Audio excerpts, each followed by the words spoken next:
Jaruma Fati Washa ta kammala karatun digirinta a ƙasar waje.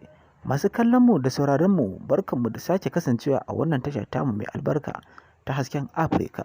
Idan wannan karonku na farko ne na zuwa wannan tasha tamu mai albarka, ku danna mana subscribe, ku kuma danna mana alamar ƙararrawa, ku kuma danna mana liking da comment, domin hakan zai ba ku damar samun labaranmu a duk lokacin da muka ɗora.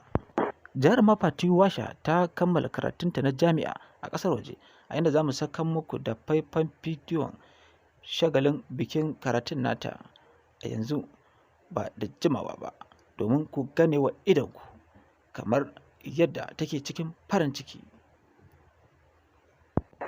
Mun kawo muku wannan faifan bidiyo ne na bikin kammala karatun nata a ƙasar waje domin masoyanta da kuma masu kallon fina-finanta su yi mata fatan alkhairi. Wadda fatan alkhairi za ku yi wa Jaruma Fati Washa. Ku yi wa jarumar fatan alkhairi ta hanyar yi mana subscribing da liking da comment.